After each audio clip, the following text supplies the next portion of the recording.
Standards-Based Grading and Assessment for Learning by Jasmine Maloney. Recall your days as a student in middle and high school. Did your teachers differentiate for you? Think carefully. If your teachers ever rephrased a question, extended a deadline, provided a few extra examples in order to help you understand something, stood next to you to keep your attention focused on the lesson, regrouped the class according to student interest, readiness, or the way students best learned, gave you a choice among assignments based on something she knew about you, or let you redo or test a project if at first you didn't succeed, she differentiated for you. Rick Wormelli.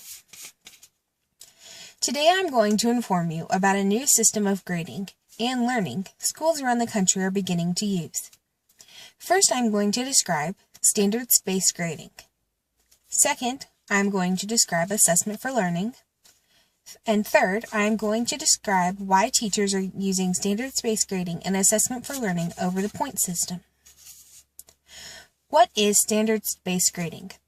Standards-based grading, or SBG, measures students' mastery of essential standards for a class, or how well they understand the material.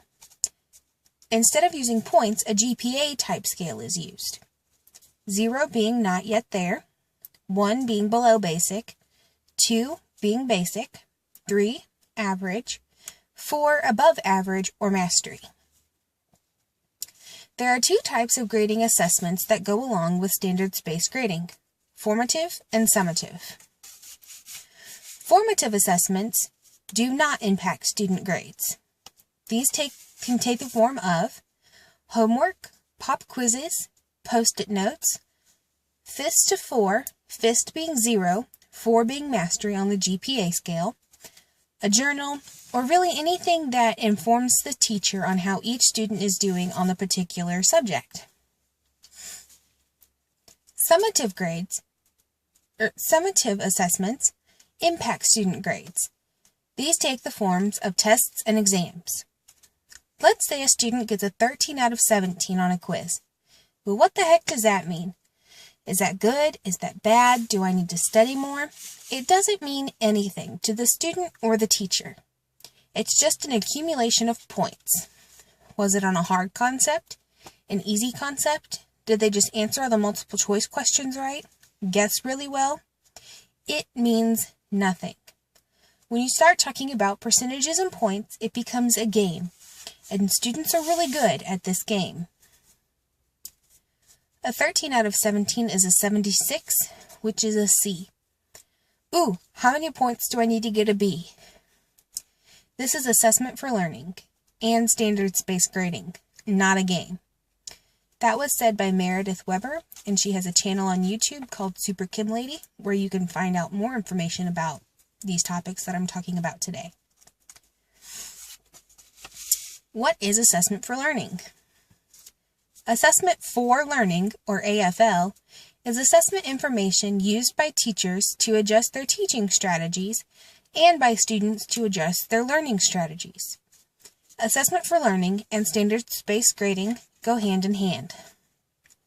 Teachers use AFL to formally assess how students are doing before summative tests are given. Why are teachers beginning to use SBG and AFL over the point system? As stated earlier, students are very good at the points game.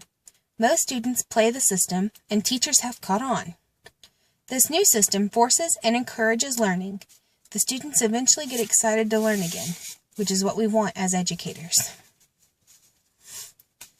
A good teacher can inspire hope, ignite imagination, and instill the love of learning.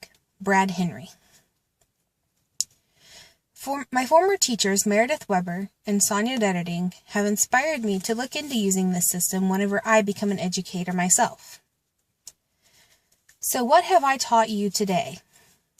Today I have explained what SBG, Standards-Based Grading, and AFL, Assessment for Learning, are, and why these systems are becoming more popular than the point system. So I hope you've learned something a little interesting today.